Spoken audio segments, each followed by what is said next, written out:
So, magandang umaga po at ito po ang ikatlo o huling lesson natin patungkol po sa pag-aaral tungkol sa kapatawaran. No, bilang isang mananampalataya ay nais ng Panginoon na tayo po ay magkaroon ng ganitong klase ng pag-uugali o klase ng prinsipyo na kung paano siya mismo na ating dakilang Diyos, siya ay nagpatawad sa atin. So bilang mananampalataya, kahawig ng ating Panginoon, tayo rin po ay kinakailangan magkaroon ng pusong mapagpatawad. Amen? This will be our last lesson for year 2018. Next week po, joint service tayo. Wala po tayong Sunday school. Pero magkakaroon po tayo ng special session, Sunday school service on December 30.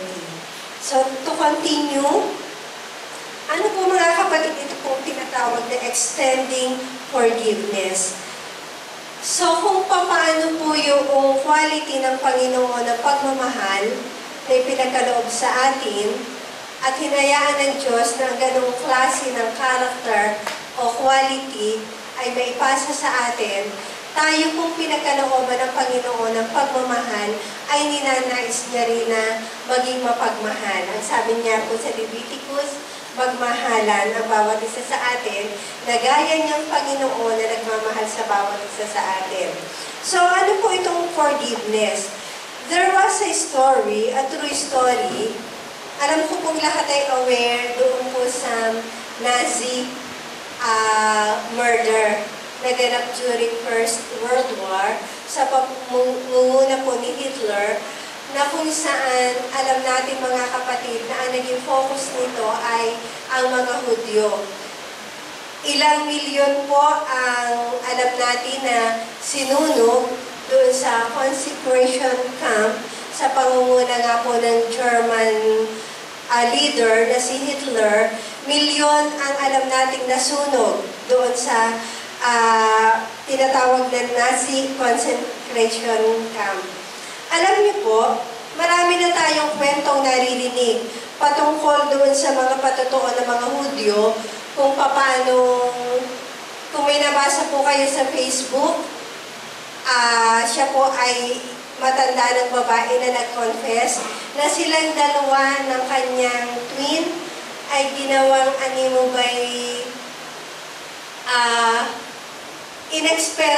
ginawang experiment para po silang ginawang baboy na kung saan nagkaroon ng experiment patungkol sa paano ba mabubuhay after nung sila po ay na-confine sa concentration camp. Sila po ay inalis doon at iba't ibang klase po ng eksperimento ang ginawa sa kanila.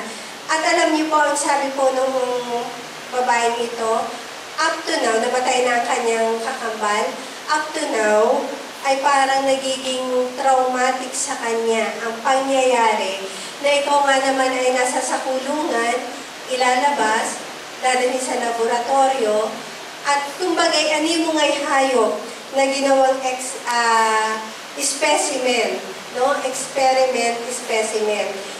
Alam nating marami ng kwento ang nangyari patungkol doon, at mayroon pa rin pong isang kwento, ito pong si Simon Lesenthal, na kung saan siya din po ay isang bilanggo at naging survivor din ng Nazi concentration camps, na kung saan bago matapos ang war na yon, ito po ang tinatawag na talagang napapakatinding war, no? At ang matindi pa nga po dito ay halos lahat ng Hudyo ang kanila po naging victim o naging slave nila mga kapatid.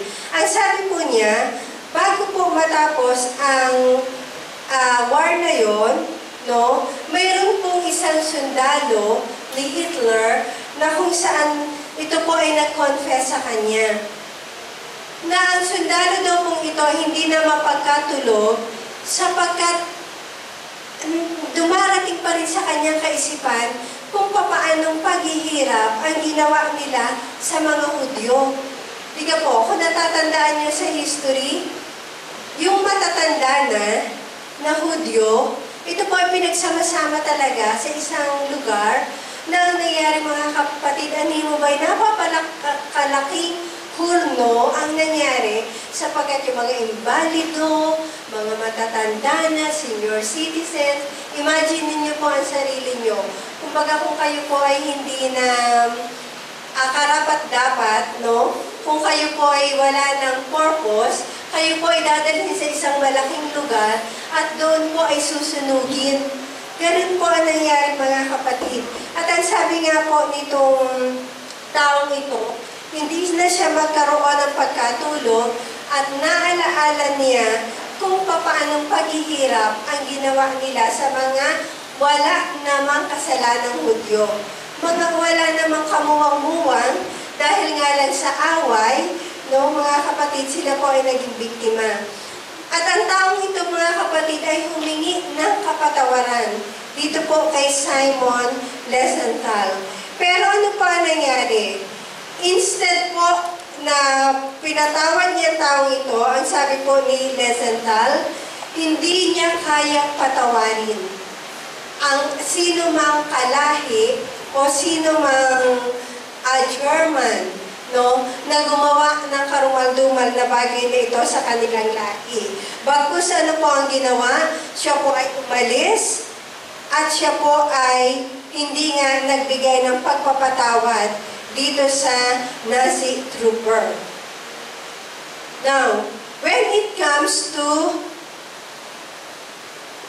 the Bible principle, in light of how God deals with our sins, how should we treat others who have wronged us?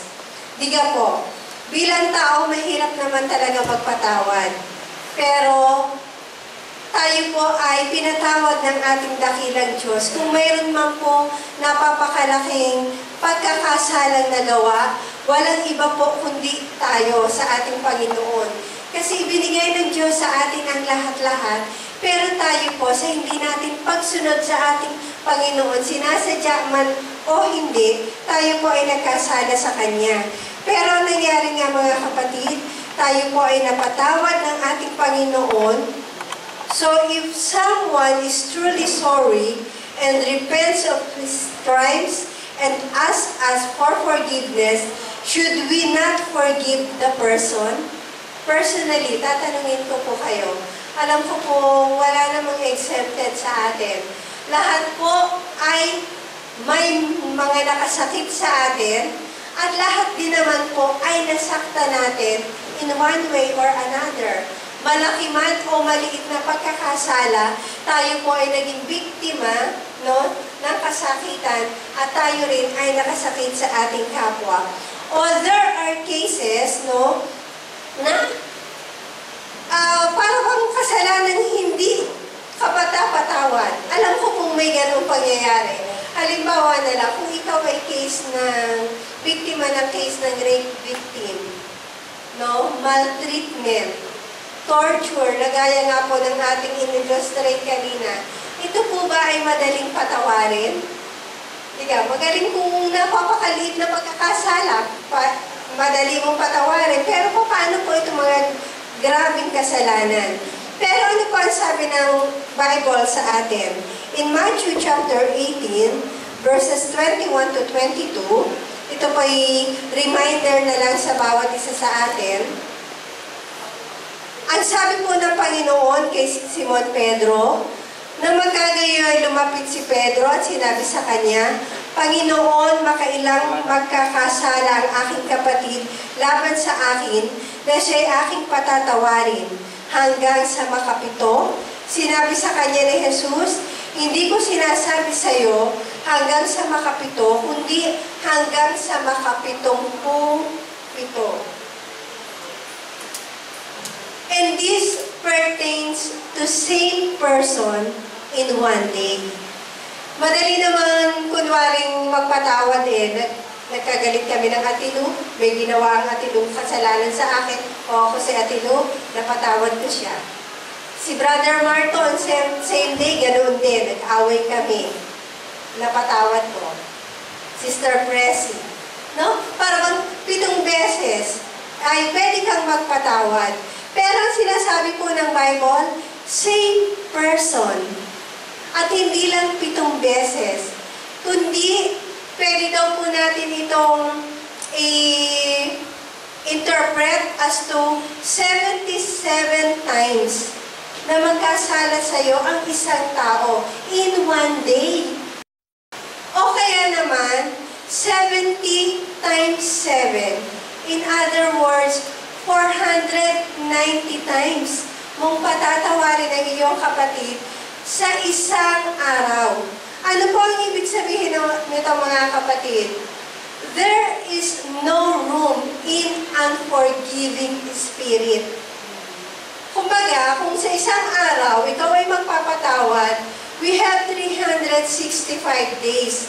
Pero ang sinabi po ng ating Panginoon, 490 times. Kung atin pong i-equate yun, sa isang beses mong pagpapatawad sa isang araw, ibig sabihin, sobra pa yung 490 dun sa 365 days kung isang beses ka lang magpapatawad. Pero ang sabi nga ng Panginoon, kulang pa yung 7 beses na pagpapatawad mo sa isang araw sa iisang tao.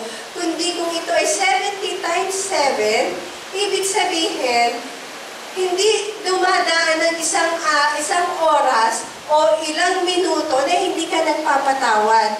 Pero hindi naman din po ito literally sinasabing, Ate Delens, one time, okay, I forgive you. Isang oras, Ate Delens, I forgive you. Brother Marto, I forgive you. Hindi po ito mga kapatid, kundi ito po ay nagdi-deal sa ating attitude na ang ibig sabihin nga, wala nang lugar sa bawat isa sa atin ang hindi pagpapatawad. It comes to our heart, it comes to our emotions and our attitude na yung taong nagkasala sa atin one time, ito ay napatawad na natin forever. At maaari din natin iusap sa ating sarili na wala na talaga tayong nararamdaman pait sa Kanya, sa ginawa niya po sa atin. Yun po ang kind of spirit na nais ng Panginoon sa bawat isa sa atin. It is not a verbal kind of or way na sinasabi nga natin, kunwari, nagkagalit kami ni Brother Marto ngayon. Okay, reconcile na tayo, magkabait na ulit tayo, pinapatawad na kita. Mamayang hapon, si Brother Marto gumawa na naman ng hindi magandang bagay. Lalo na po, when it comes to your relationship dun sa malalapit sa inyo, na kung ang kapatid ko, nagkagalit na naman kami, mamaya, sorry ha, hindi po ganoon mga kapatid. Hindi po ganoon kababaw itong sinasabi ng ating Panginoon na 7 beses tayo magpapatawad, 70 times 7 o yung 77 times o yung 490 times. Hindi po yan mga kapatid. Kundi ito po ay tumutukoy sa continuous kind of godly attitude when it comes to forgiveness of sin. And then, ano pa po mga kapatid? Bakit daw po kailangan tayong magpatawad? Una, 3 po ang ating pag-uusapan sa pagkakataong ito. Kailangan po nating magpatawad in order for us to be forgiven. At ito po ay in-illustrate ng ating Panginoon in Matthew chapter 18, 23 to 35. Alam din po natin ang kwentong ito na kung saan may isa pong pinuno o Panginoon na nagpatawad sa kanyang alipin sa pagkakasala o pagkakautang ng alipin ito na patawad. Kumbaga po, dapat ang consequence sa kanya, ipagbili niya lahat ng ari-arian kasi yung utang kong tinatawag dito, ito po ay, mo ba'y nag-i-equate sa pagkakasala. So, ang symbolism po nito, during that time ay may utang ang isang alipin. So, ang consequence po, ipagbili lahat ng ari-arian ng aliping ito, pati kanyang asawa at mga anak, ipagbili upang makabayad sa pagkakautang. Walang ganoong klase ng, sabihin na po natin, na properties. Itong taong ito, ano po ang ginawa ng Panginoon sa kanya? Siya po ay napatawad, no? Inilibre na, kumbaga, inilibre niya sa lahat ng consequences bilang ganti sa Panginoon niya.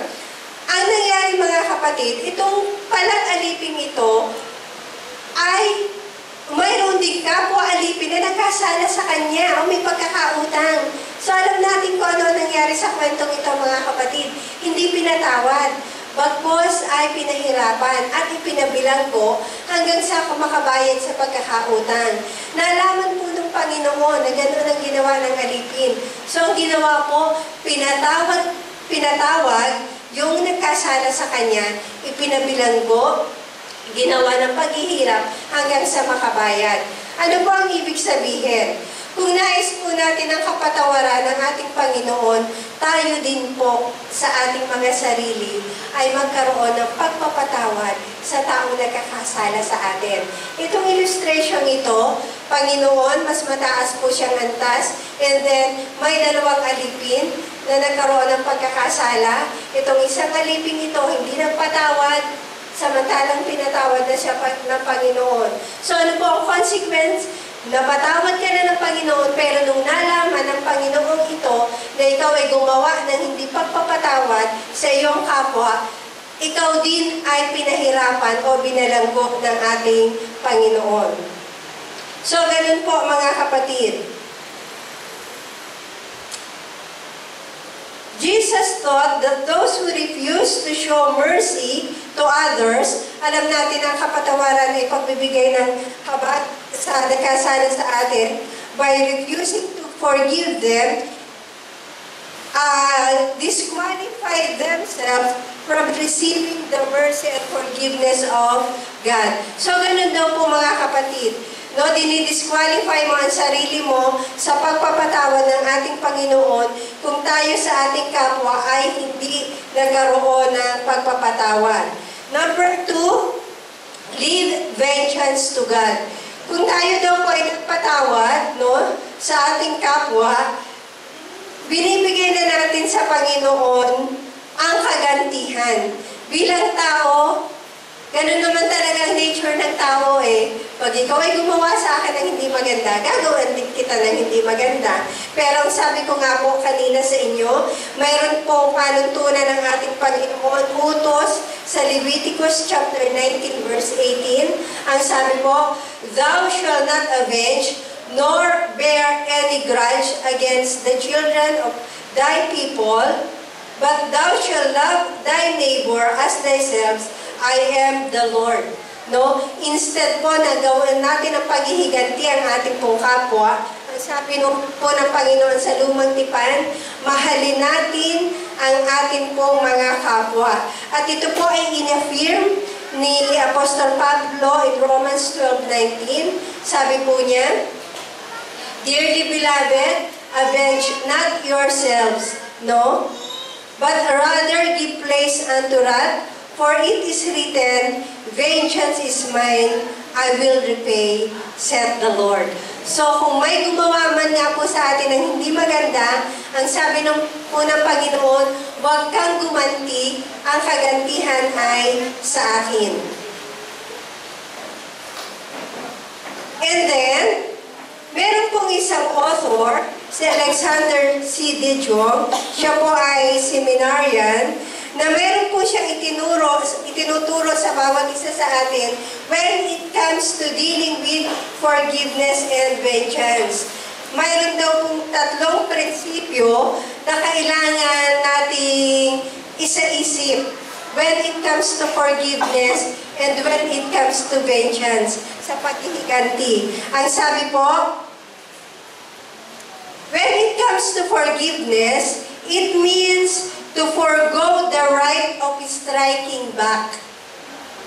Kapag ka daw po ito ay nagpatawad, ikaw ay nagpatawad na nga nahulugan na pinalalaya mo na ang iyong sarili, wala ka ng karapatang mag-strike back o gumanti. Minsan kasi, nakapagpatawad ka na naman tapos na yon. Pero yung sakit, no? Yung galit mo sa tao, babalik at babalik yun kapag may taong naringgan ka. Hoy, totoo ka nga. Ay, sabi ni, nagkagalit daw kayo dahil ikaw daw ay ganito, ganyan. Sinabi, narinig ko dito, binanggit ni sister, kay kapwa sister. So yung gossip, mga kapatid, kaya po iniiwas din tayo ng Panginoon sa ganoong klase. Ano daw po ba yung gossip monger? Yung mga taong nagdadala ng balita at balita at balita. Ito po ang tawag dito ng Bible. Ito po ay taong mga mangmang o taong mga foolish. Kasi tingnan mo, yung sinalita ko ngayong oras na ito, pag pasa kay sister, either may dagdag, may bawas. Pag pinasa uli kay panibagong brother, gano'n na naman hanggang sa mawawala na yung essence na sinalita ng totoong first-hand informer. No? Yung statement na sinabi ko, dadating doon sa dulo, iba na. Kung sabi ng Bible, ito ay mangmang. Kundi mga kapatid, yung taong nagpapatigil sa ganong gossip, sabi ko sa Tidelas, ako'y nagalit kay ganito, kay ganyan, ganyan. Kung sinabi natin Tidelas siya, tama na, tapusin mo na. Pero kung ginawa natin Tidelas, sinabi sa Kuya Ngara na, ganito, nagalit si Decca. Dahil daw ganyan, dagdag na. No? Hindi na yung galit ko, kundi may dagdag na. Kung ginawa natin Tidelas, itinigil na sa kanya pa lamang. Ang tawag po ng Bible doon ay matalinong babae. Kasi wala nang dagdag, wala nang sakit na pwedeng maipasa sa iba. So yun po mga kapatid.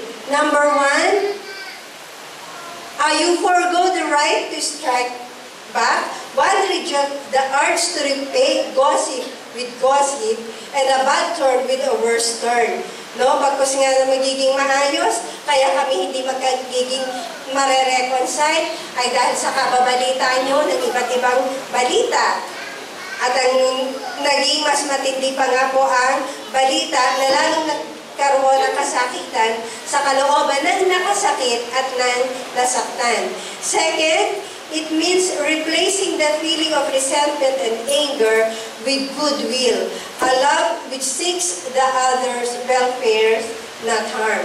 Ano pong ibig sabihin nito mga kapatid? Pinapalitan daw po nito, no? Yung resentment, yung kapaitan, yung displeasure mo against your neighbor o dun sa nakaalitan mo, pinapalitan ito mga kapatid ng isang mabuting kalooban na kung saan ang ninanais mo ay ang kabutihan ng iyong kapwa. This is the second principle in true forgiveness. And then third, it means the forgiving person takes concrete steps to restore good relationships. Ito po ang pinakamagandang bagay na maaaring maganap. Nagkaroon kayo ng alitan, nagkaaway kayo, pansamantala nga po, para bang animubay, nagkaroon ng animosity, o wala, hiwalay tayo talaga, hindi na kita friend. Pero yung forgiving po mga kapatid, na sinasabi ng Bible, no, binigyan mo siya ng mabuting kalooban na patawad nyo. Hindi natin alam, it is a concrete step.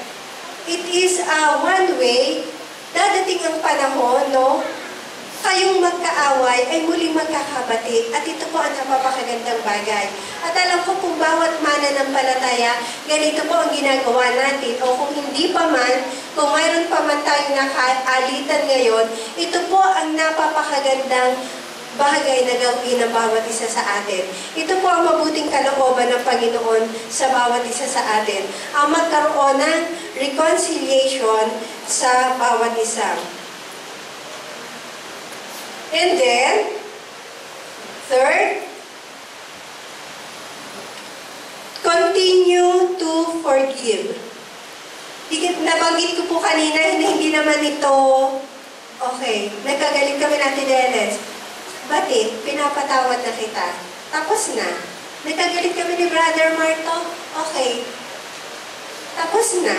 At pagkatapos nun, wala na. Minsan, di ka po may tendency na parang nagkabati lang kayo just for the sake niya na tapusin na natin itong issue na to. Di ka merong ganoon, tapusin na natin. Pero, hindi pa rin. nandun pa rin yung agwat namin ng atidelens. Natapos ang issue, sorry Sister Brgy ha, nasaktan kita. Sorry po, nasaktan ko kayo. Pero hindi na bumalik yung ganoong klase ng relationship nyo dati. Pero ang patatlo kong prinsipyo sa totoong nais ng ating Panginoon is to continue to forgive.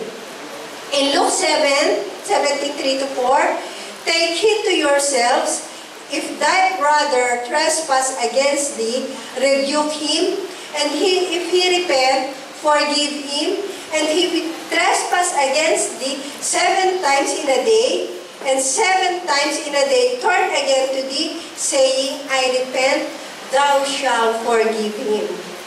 Ano po ang ibig sabihin nito, mga kapatid? Ang pagpapatawa daw po ay hindi once in a lifetime event. Kasi kung ito'y once in a lifetime event, di tama si Simon Pedro na mapapatawad ko pag po ang aking kapatid ilang beses, 7 beses, pwede yun. Pero ang sabi nga po ng Panginoon, hindi ito once in a lifetime event, kundi ito ay we must practice forgiveness daily. Gaya nga po ng binanggit ko kanina, doon for the sake of mga wala pong kanina, dalawang interpretation po ang pwede nating i-interpret doon sa sinabi ng ating Panginoon sa Matthew 18 na 77. In other words, 77 mong mapapatawa ng iyong kapatid, ito po ay tumutukoy sa isang tao lang, sa isa mo lang kagalit. Or maybe, 70 times 7, in other words, 490 times.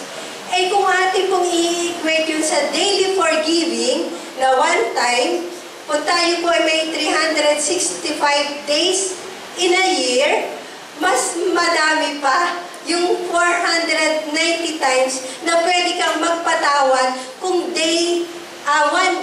one at a time mo lang siya gagawin. Pero sabi nga, 77 times in a day. So much more po. Ibig sabihin, as a child of God, as a children of God, we must practice a lifestyle of forgiveness. Na ang sabi ko nga, hindi naman kada Brother Limpiana, pinapatawad na kita. Hindi yung verbal na, Sister Joy, pinapatawad na kita. O, patawarin mo ako. Hindi nga ganoon, kundi yung ating puso, alam nating ligtas na tayo dun sa uri ng sakit na hindi pagpapatawad. Kundi, nandun yung pleasure mo, nandun yung kasarapan mo, na wala ng issue, na patawad na kita, tapos na to. At yung third principle na binanggit ni Alexander, there is a restoration sa relasyon ng bawat isa. At ang importante nito, mga kapatid, kung ating pong susuriin yung tinatawag na Lord's Prayer, kaya sabi ko po, hindi ito once in a lifetime event, yung Lord's Prayer po na itinuro sa atin, give us this day our daily bread and forgive our trespasses. There is an equal relevance. Hindi ka naman fasting 1 taon, di ka po? Kung yung forgiveness is once in a lifetime event, yung pagkain din naman natin, yung daily needs natin, physically, hindi po ito once in a lifetime event. Hindi isang beses lang ako kakain. May chichirya pa nga, no? May candy pa ka pa nga. Halos maya't maya, oras-oras, may candy ka sa iyong bibig. Ibig sabihin, kung papaanong physically ay kailangan natin day by day ng ganoong klase ng paghingi sa ating Panginoon, emotionally, ganoon din po, mga kapatid.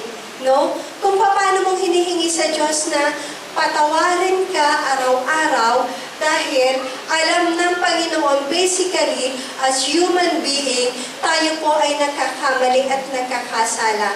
Kahit pa po nandito ang banal na Espiritu ng ating Panginoon, hindi po nagbibigay ang verse na ito na category na ang ihingi mo lang ng kapatawaran sa Panginoon ay yung malalaking kasalanan. Kundi kahit nga ikaw napaisip lang, nag-isip lang ako ng masama o nagkaroon ako ng negative impression kay sister, ganito, ganyan. Iba ang pakiramdam. At yun ay dapat mong ihingi ng tawad sa Panginoon. So, ganun po yun mga kapatid. At hindi lang tayo nga, ang sabi natin ng letter A, forgive to be forgiven. So, in other words, hindi lang forgive us with our trespasses, but help us to forgive those who trespass against us. Tulungan mo ako, Panginoon, na day by day, magkaroon ako ng espiritu ng pagpapatawad. So, yun po yung tinatawag na continue to forgive. Ulitin po natin, to summarize, why do we need a life kind of forgiveness? Una, in order to be forgiven, and in order to live to the Lord, that kind of vengeance. Kung hindi ka magpapatawad, kung narito pa rin ang kapaitan, ang tendency mo talaga gumanti sa nagkasala sa'yo. Pero ang sabi nga po ng Bible, bilang manampalataya, yung paghihiganti, ibinibigay na yun natin sa ating Panginoon. And then, we will continue to forgive our brethren. Kaya nga po mga kapatid, ang nais po sa atin ni Apostle James, upang wag magkaroon ng ganitong animo ba'y laging pagkakasala na galit ka sa kapwa mo, may negatibo kang impression sa kapwa mo. Ang sabi niya po, pinaalalahanan niya po tayo sa James, chapter 1, verse 19 to 20. Wherefore, my beloved brethren, let every man be swift to hear, slow to speak, slow to wrath, for the wrath of man worketh not the righteousness of God. Tayo daw po mga kapatid ay magkaroon ng isang mahinahon, na pananalita, mahinahon sa pagkagalit o paghihiganti, dahil ang paghihiganti po mga kapatid, ito po ay wala sa katuwiran ng ating Panginoon. Minsan kasi, yung pag-aalita naman natin, nagsisimula lang yan talaga sa pagsasalita. Minsan pa yung salita natin, namin misinterpret. O kaya naman yan, hindi mo alam yung iyong kapatid ay she wakes up on the wrong side of the bed. In other words, gumising siya na mainit ang ulo, ay sinalubong mo. O kaya naman, ibang kanyang pakiramdam, ay nakapagsalita ka ng hindi maganda. May intention ka man o hindi, mga kapatid, yung mga ganoong bagay po, ito ay nagsisimula sa maliit na pagkagalit hanggang sa nakita nyo na lang ang sarili nyo, hindi kayo nag-iimikan. O tabi-tabi po sa magkakapatid, merong ganyan, kay Kristiyano, kay hindi Kristiyano, kapag ang kaaway ay talagang gumawa ng hindi maganda sa inyo at hindi natin po nabantayan, hindi kami nag-imikan. Abay, tumagal, nagkaroon na ng pride. At hindi na nga nagkaimikan hanggang sa lumaki na lumaki. Itong maliit na salita lang, nagkaroon ng wrath, nagkaroon ng galit sa bawat isa, hanggang siya lumiit na ng lumiit ang iyong mundo sapagkat kaaway mo na ang kapitbahay mo, kaaway mo pa ang kapatiran, kaaway mo pa ang kapatid. So, nasaan po yung essence ng pagpapatawad ng ating Panginoon? Amen? Hallelujah. Kaya napapakaganda pong pag-aaral nito mga kapatid sa bawat isa sa atin. Ninanais ng Diyos na hindi lang siya ang magpatawad sa bawat isa sa atin. Bilang kawagis ng ating Panginoon, tayo rin po ay magpatawad, magkaroon ng buhay na pagpapatawad. And take note, hindi lang isang beses, kundi maaaring 77 beses mong patawarin. Same person, same mistake, nandoon ang iyong puso na pinapatawad mo na siya. Magandang practice din to mga kapatid, na in our daily prayer, ipaalaala, hindi natin sa Panginoon na ipaalaala sa atin ng ating Panginoon, yung pagpapatawad sa ating kapwa. Bagong pagkakasala, bagong kasalanan, o bagong alit o yung dating kaalit, dating kasalanan, patuloy pa rin po natin ihingi ito sa ating Panginoon ng tulong. Kaya nga sabi niya, continue to forgive. No? Forgiveness is not in a once in a lifetime event. Kung paano tayo rin sa ating mga sarili, pag tayo nananalangin sa Panginoon, patuloy natin hinihingi sa Diyos ang kapatawaran niya sa ating mga kasalanan. Tayo din mga kapatid sa ating kapwa. Let's continue to forgive our brethren. Anyway, we are united in Christ. Tayo po ay isa sa ating Panginoon. Hindi magandang tingnan na nasa isa tayong simbahan na hindi ako kinamayahan ng aking kapatid, iwas dahil yung pala'y may issue, may pagkakaalitan. So, pinagpala po ba tayo ng ating Panginoon sa katuroang ito? Lahat po ba ay makakapag-practice ng ganitong klase ng gawain sa ating Panginoon na tayo po ay magpapatawad sa ating kapwa? We have an ample time. So this time po mga kapatid, bigyan ko po kayo ng pagkakataon. Kung kayo man in one way or another ay nakapagsalita, hindi na lang po napakagrabing pagkakasala, nakapagsalita sa bawat isa. No, sinasadya man, di sinasadya, alam na iyong kapwa o hindi alam, bigyan ko po kayo ng pagkakataon sa pagkakataon ito. Tayo po ay tatayo, kamayan natin lahat ng ating mga kapatid. Say sorry. Say I love you. Ang dami pa po nating panahon. We have 10 minutes. Kumustahin. Yes. Ang sabi po, yung first step of forgiveness. Ito po ay isang konkretong step para sa pagkakaroon ng pagkakasunduan, reconciliation. Yung matagal mo na hindi na ako kumusta, pwede po bang kumustahin? Ihingi ng tawad kung meron man.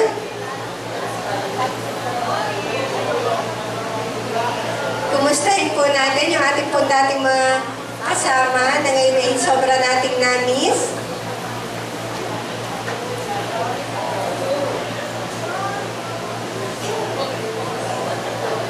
Say sorry to everyone po.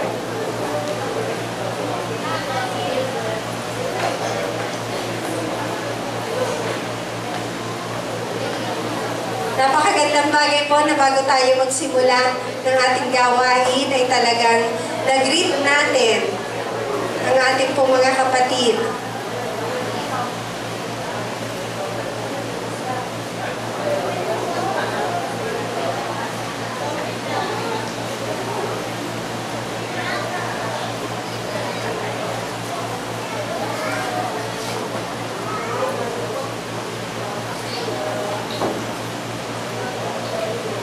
Praise the Lord. So, okay na po tayo.